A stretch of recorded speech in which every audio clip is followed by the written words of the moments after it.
स्वागत है आप लोगों का पथ निर्माण चैनल पे, जहाँ पे हम लोग पिछले वीडियो में देखे हैं एप्लीकेशन ऑफ डेरिवेटिव का कुछ थ्योरम, उससे रिलेटेड कुछ क्वेश्चन कर लेते हैं। तो सबसे पहला क्वेश्चन जो हम लोगों का है, फाइंड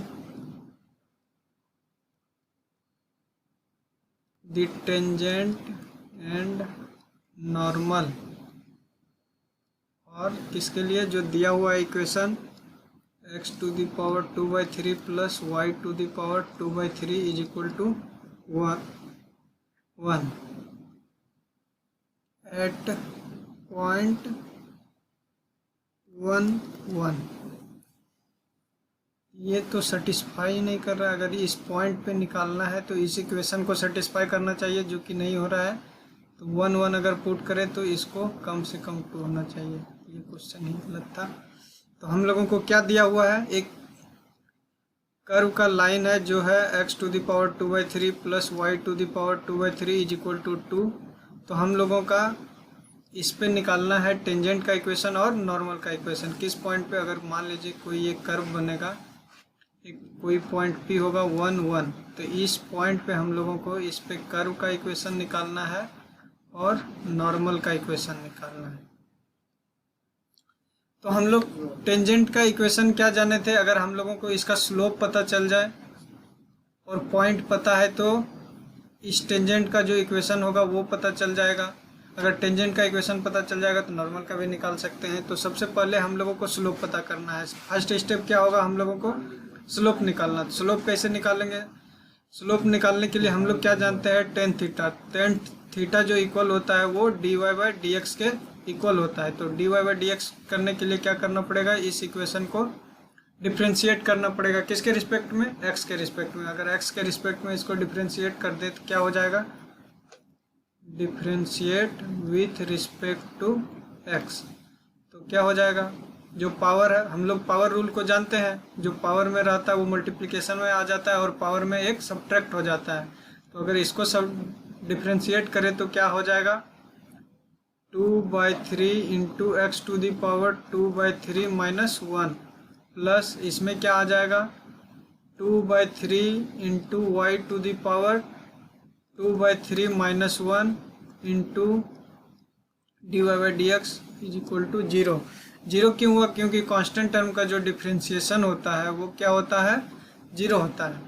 तो यहाँ से अगर हम लोग 2/3 को कैंसिल आउट कर दें कॉमन लेकर के, वो कहाँ आ जाएगा, 0 में, जो कि कैंसिल आउट हो जाएगा। तो क्या बचा हम लोगों के पास, x to the power -1/3 plus y to the power -1/3 into y dash is equal to 0। और अगर हम लोग यहाँ से y डैश निकालना चाहें तो क्या हो जाएगा, सबसे पहले x इधर आएगा तो minus x to the power -1/3 divided by y to the power -1/3। यहाँ से अगर हम लोग देखना चाहे, हम लोगों का dy/dx क्या आ गया, -x/y टू दी पावर -1/3। अगर एट पॉइंट P dy/dx निकालना हो, dy/dx एट P 1,1 पे, तो x भी 1 y भी 1, तो क्या 1/1 1 -1। तो हम लोगों का स्लोप जो आया क्या आया, -1। और टेंजेंट का स्लोप आ गया -1, और ये किस पॉइंट से पास कर रहा है, 1 से। तो हम लोगों का इक्वेशन क्या हो जाएगा, क्या हम लोग कल देखे हुए हैं, y minus y1 is equal to m into x minus x1। अगर कोई भी लाइन हो, उसका स्लोप और पॉइंट पता हो, तो उसका स्लोप पॉइंट फॉर्म में जो इक्वेशन होता है यही होता है। तो यहाँ पे हम लोग हर वैल्यू को अगर पुट कर दें तो हम लोगों का टेंजेंट का इक्वेशन निकल जाएगा। y माइनस वाई कितना है, 1 इज इक्वल टू m कितना आया, -1 इंटू एक्स माइनस 1। अगर इसको सोल्व करें तो क्या हो जाएगा, -x प्लस 1, सबको एक तरफ ला ले तो y plus x minus 2 is equal to 0। तो ये हम लोगों का किसका इक्वेशन हो गया, टेंजेंट का। तो इसके रिस्पेक्ट में हम लोग यहाँ से नॉर्मल का इक्वेशन निकाल सकते हैं। तो नॉर्मल का इक्वेशन क्या हो जाएगा,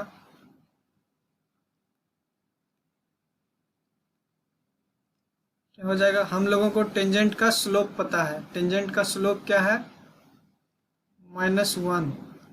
हम हम लोग क्या जानते हैं, जब दो लाइन एक दूसरे के परपेंडिकुलर हो और दोनों का स्लोप अगर m1 m2 हो तो दोनों के स्लोप का प्रोडक्ट कितना होता है, m1 into m2 is equal to -1।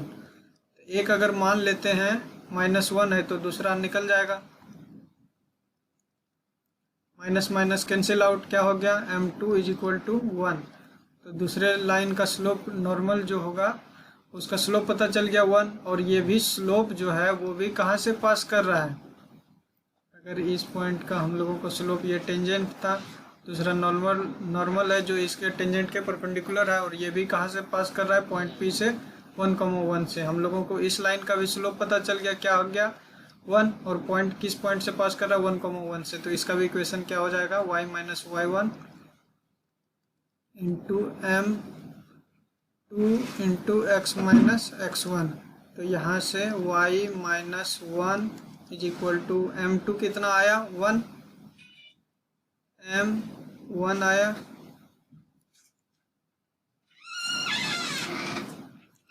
1 into x minus 1। अब इसको अगर हम लोग सोल्व कर लें तो क्या आ जाएगा equation, y minus 1 is equal to x minus 1, minus one cancel out, y is equal to x। तो ये क्या हो जाएगा हम लोगों का नॉर्मल का equation, y minus x is equal to 0। ये हम लोगों का पहला क्वेश्चन हो गया। दूसरा क्वेश्चन देख लेते हैं क्या है।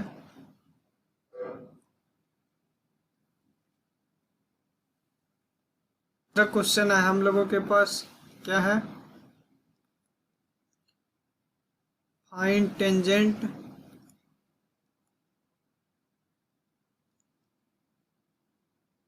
To x is equal to क्या है, a sine cube t and y is equal to a cos cube t at t is equal to π/2 पे।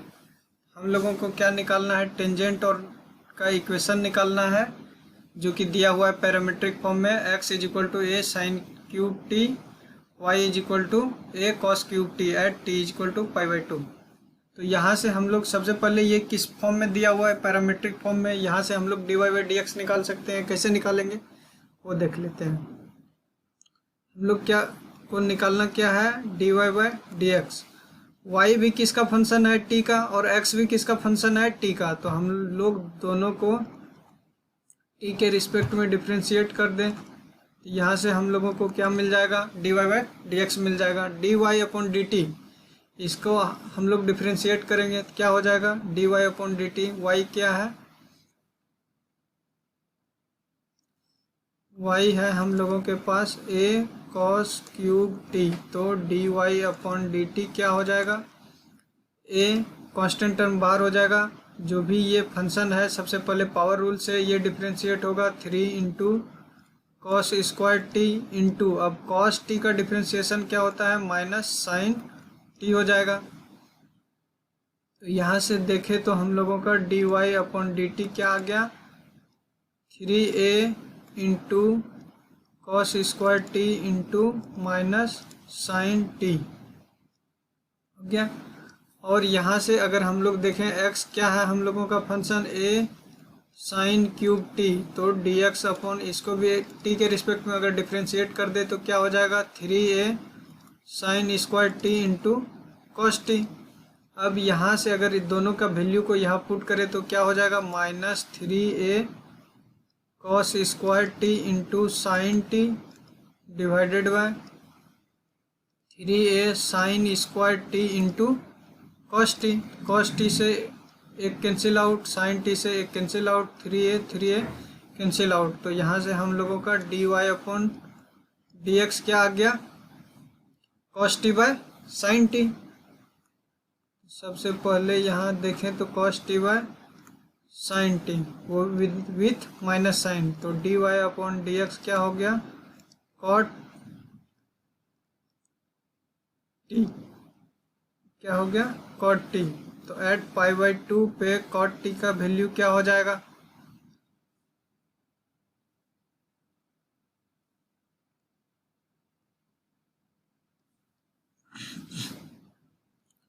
Eight t is equal to π/2। तो dy/dx का वैल्यू क्या हो जाएगा, cot pi by two. Cot pi by two क्या होता है? 0। अब यहाँ से अगर हम लोग इक्वेशन निकालना चाहें, हम लोगों को स्लोप पता है, हम लोगों को इसका स्लोप पता है। स्लोप क्या हो गया?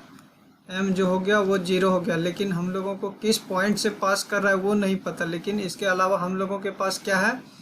पैरामीट्रिक फॉर्म में इक्वेशन पता है, a साइन क्यूब टी और y क्या है? a कॉस क्यूब टी है।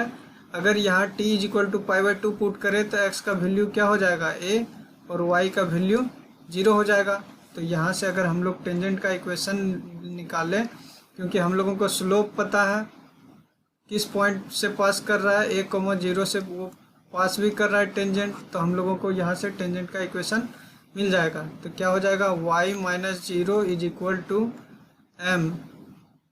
m क्या है? 0। 0 इंटू एक्स माइनस ए। तो यहाँ से y minus 0 is equal to 0, तो y इज इक्वल टू 0 क्या हो जाएगा? इस पे एक टेंजेंट हो जाएगा। हम लोगों का दूसरा क्वेश्चन हो गया। नेक्स्ट क्वेश्चन जो हम लोगों का है, तीसरा नंबर क्या है? Equation of the normal to the curve. क्या है curve? X square is equal to 4y which passes through 1,2। हम लोगों को क्या बोल रहा है कि आपके पास एक कर्व है, जो कर्व का इक्वेशन क्या है? X square is equal to 4y। तो ये कैसा होगा? क्या है? एक्स स्क्वायर है, तो ये y एक्सिस के सिमेट्रिक होगा, और ये 0, 0 से पास कर रहा है, ये है। इसमें बताया गया है कि कोई एक टेंजेंट है, आपके कर्व में कोई एक टेंजेंट है जो कुछ भी हो सकता है, वो किस पॉइंट से पास कर रहा है? 1,2 से। तो हम लोगों को बताना है कि इसका इक्वेशन, टेंजेंट नहीं, इसका नॉर्मल जो पास कर रहा है, मान लेते हैं कोई भी पॉइंट है, उस पर टेंजेंट ये है, टेंजेंट के परपेंडिकुलर कोई नॉर्मल होगा, वो नॉर्मल जो पास कर रहा है वो किससे कर रहा है? 1,2 से। अगर P ये है, मान लेते हैं ऐसा है कुछ, तो हम सबसे पहले क्या करेंगे? सबसे पहले कोई एक पॉइंट मानेंगे, कहाँ पे? पैराबोला पे। कुछ भी पैरामीट्रिक फॉर्म में भी मान सकते हैं, या कुछ भी x1 y1 भी मान सकते हैं। तो मान लेते हैं कोई एक पॉइंट, ये जो पॉइंट है Q, वो x1, y1 से पास कर रहा है। ये कहाँ है? पैराबोला पे है। तो इस पॉइंट का वैल्यू हम लोगों को सबसे पहले निकालना होगा कि ये कौन सा पॉइंट है। तो हम लोगों को क्या दिया हुआ है? x1 y1, ये एक पॉइंट है, वहाँ नॉर्मल जो है, वहाँ पे नॉर्मल का इक्वेशन निकालना। और नॉर्मल क्या कर रहा है? 1,2 से पास भी कर रहा है। तो सबसे पहले हम लोग क्या करेंगे? इस इक्वेशन को देखते हैं, x square is equal to 4y। तो अगर इसको हम लोग, तो सबसे पहले हम लोगों को क्या निकालना होगा? इसका टेंजेंट का स्लोप निकालना होगा। टेंजेंट का स्लोप अगर पता चल जाए तो नॉर्मल का स्लोप निकाल सकते हैं। तो टेंजेंट का स्लोप क्या हो जाएगा? दोनों साइड डिफ्रेंशिएट कर देते हैं, एक्स के रिस्पेक्ट में 2x is equal to 4y dash होगा। तो यहाँ से y डैश हम लोगों का dy बाई डी एक्स क्या हो गया? dy by d x is equal to 2x by 4, cancel out 2। तो यहाँ से y डैश क्या आ गया? x by 2। ये क्या, किसका स्लोप निकला? टेंजेंट का। तो नॉर्मल का स्लोप क्या हो जाएगा? नॉर्मल का स्लोप निकालना होगा। तो नॉर्मल का स्लोप क्या होगा? टेंजेंट के परपेंडिकुलर है, तो दोनों के स्लोप का प्रोडक्ट कितना होगा? -1। y dash into y1 dash into y1, y dash is equal to -1। तो y1 डैश हम लोगों का कितना हो जाएगा? -2/x, ये हो जाएगा। और दूसरी बात ये क्या हो रहा है कि ये इक्वेशन जो है, ये स्लोप हम लोगों को नॉर्मल का पता चल गया। नॉर्मल का स्लोप पता चल गया और पॉइंट हम लोगों को पता है x1, y1 से ये पास कर रही है, तो हम लोगों को नॉर्मल का इक्वेशन निकल जाएगा y minus y1 is equal to 2/x slope है इंटू x माइनस x1, ये है। और ये इक्वेशन जो है ये कहाँ से पास कर रही है 1, 2 से, क्योंकि यही नॉर्मल का इक्वेशन जो है वो 1, 2 से पास कर रही है, तो ये पॉइंट इस लाइन को सेटिस्फाई करेगा। तो जो भी है उसको उस वैल्यू को पुट कर देते हैं। 2y कितना है 2 minus y1 is equal to minus 2/x1, क्योंकि इस पॉइंट पे हम लोग स्लोप निकाले हैं, तो यहाँ का क्या है x का वैल्यू x1 है, तो 2/x1 into x minus x1। तो यहाँ से अगर हम लोग और एक चीज़ देखना चाहें तो क्या आ रहा है 2 minus y1 is equal to minus 2x, x यहाँ पे कितना है, किससे पास कर रहा है 1 से, तो x का वैल्यू क्या हो जाएगा 1 हो जाएगा। तो इसको अगर मल्टीप्लाई करेंगे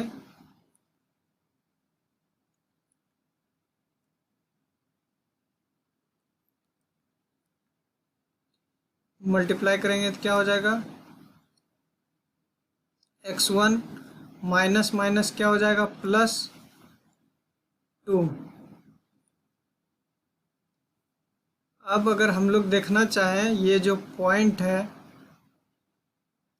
x1 y1, ये x1 y1 कहाँ लाई कर रहा है पैराबोला पे, तो पैराबोला का जो इक्वेशन है x square is equal to 4y, इसको सेटिस्फाई करेगा। तो यहाँ क्या हो जाएगा x1 square is equal to 4y1, तो y1 के जगह पे हम लोग क्या लिख सकते हैं x1 स्क्वायर बाय 4। तो अगर इस वैल्यू को यहाँ पुट करें तो हम लोगों को पता चल जाएगा, तो 2 माइनस क्या हो जाएगा x1 square by 4 is equal to minus 2/x1 plus 2। अगर इसको सोल्व करें तो ये प्लस 2 से प्लस 2 कैंसिल आउट, क्या हो जाएगा अगर इसको अब देखें तो x1 square by 4 is equal to minus 2/x1, ये माइनस भी यहाँ है। अगर इसको अब सोल्व करना चाहे तो क्या हो जाएगा x1 cube is equal to, ये भी माइनस है तो minus minus cancel out, x1 cube is equal to 8, तो x1 हम लोगों का कितना निकल गया 2। अगर x1 2 है तो y1 कितना हो जाएगा, इस इक्वेशन से अगर देखें तो हम लोगों को y1 भी पता चल जाएगा। y1 क्या है x1 स्क्वायर बाय 4, तो y1 यहाँ से क्या हो जाएगा 2 का square by 4 is equal to 4/4 is equal to 1, तो y1 कितना पता चल गया 1। अगर सब वैल्यू को यहाँ पुट कर दे इस इक्वेशन में जो हम लोग अभी कुछ टाइम पहले निकाले हुए हैं, क्या है इक्वेशन, ये इक्वेशन जो है इसमें अगर हर वैल्यू को पुट कर दें तो नॉर्मल का इक्वेशन मिल जाएगा, जो कि क्या है y minus y1 is equal to minus 2/x के जगह क्यों x1 होगा, क्योंकि वो पैराबोला पे हम लोग पॉइंट माने थे x1 y1 x minus x1। तो यहाँ पे अगर हर एक का वैल्यू x1 का वैल्यू 2 और y1 का 1 पुट कर दें तो हम लोगों को नॉर्मल का इक्वेशन मिल जाएगा y minus 1 is equal to minus 2/2 x minus 2, तो 2 से 2 कैंसिल आउट, तो क्या हो जाएगा y minus 1 is equal to minus x plus 2, तो y plus x minus 1 minus 2 is equal to 0। तो यहाँ क्या इक्वेशन हो जाएगा x plus y minus 3 is equal to 0, यही हम लोगों का रिक्वायर्ड नॉर्मल का इक्वेशन है। तो आज के लिए इतना ही। अगर अभी भी आप लोगों को कोई डाउट हो तो कमेंट सेक्शन में आकर के बता सकते हैं क्या प्रॉब्लम है आप लोगों का, उसका सॉल्यूशन क्या जाएगा। तो आज के लिए इतना ही, मिलते हैं नेक्स्ट वीडियो में। और भी बहुत सारे क्वेश्चन है एप्लीकेशन ऑफ डेरिवेटिव से रिलेटेड, उसको करेंगे। आज के लिए थैंक यू, जय हिंद।